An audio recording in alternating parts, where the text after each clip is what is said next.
है जो दम तोड़ रहा है।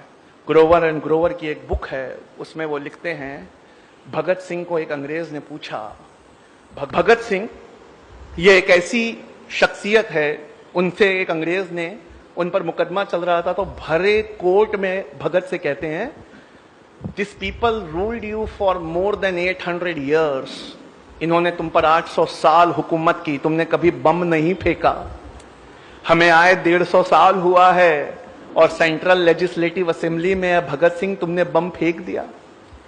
भगत सिंह मुस्कुरा के कहते हैं, सर बम में ना छर्रा था ना केमिकल थे, हम आपको मारना नहीं चाहते थे। जज ने कहा तो फिर बम क्यों फेंका? कहा बहरों को सुनाने के लिए धमाके की जरूरत होती है। भगत सिंह से कहा कि 800 साल इन्होंने तुम पे राज किया, कभी बम नहीं फेंका। कहा सर कैसा राज किया? ऐसा राज किया कि हमारे देश का नाम सोने की चिड़िया पड़ गया। ये सोने की चिड़िया की चहक है जो आपको 7 समुंदर दूर से खींच कर लाई। और 150 साल आपने कैसा राज किया, एक लाइन में बताना चाहूं, और भगत गजब के विद्वान थे। भगत कहते हैं 150 साल आपने कैसे राज किया, अगर एक लाइन में कहना चाहूं तो आपने एक स्पंज की तरह राज किया। ये स्पंज गंगा के किनारे से हीरे मोती चूस कर ले जाता, और जब इसे थेम्स, लंदन में नदी है, थेम्स के किनारे निचोड़ा जाता तो दौलत बरसने लगती।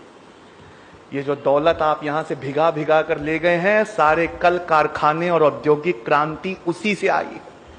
और इन्होंने कैसा राज किया? इन पठानों और मुगलों ने इसे अपना घर बना लिया, इसी की धूल में अपने आप को मिला दिया, और जो पैसा यहां से लिया यहीं खर्च कर दिया। पेज नंबर है 169, बुक का नाम है ग्रोवर एंड ग्रोवर। आप भगत सिंह के इस बयान को वहां पढ़ सकते हैं। वीर सावरकर कहते हैं कि क्या आप जानते हैं 1857 में सबसे बड़ा, जिसका सबसे बड़ा नुकसान हुआ वो कौन था? वो थे आखिरी मुगल बादशाह बहादुर शाह जफर। वीडी सावरकर लिखते हैं कि मैंने जॉन निकलसन की किताब से इस चीज को कॉपी किया है कि जॉन निकलसन ने लिखा कि हमने सवेरे बहादुर शाह पर यह जोर डाला कि आप नाश्ता करिए। बहादुर शाह ने कहा हमें खाने की तबीयत महसूस नहीं होती, क्योंकि रात को हमने उनकी आंखों में पॉइजनस ऑइंटमेंट लगाया था।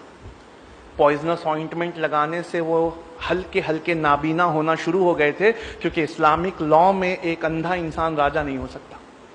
हमने जोर डाला, नहीं आप नाश्ता करिए। और जब उनके मर्जी के खिलाफ नाश्ता लाया गया तो लाल कलर के मखमल से ढके हुए 3 कटे हुए सर दिए गए। 2 उनके बेटे के थे, 1 उनके पोते का था। ये जुल्म और सितम जब आपने सहा है तो ये टॉपिक उठता कहां से है कि मुसलमानों का जंगे आजादी में क्या योगदान।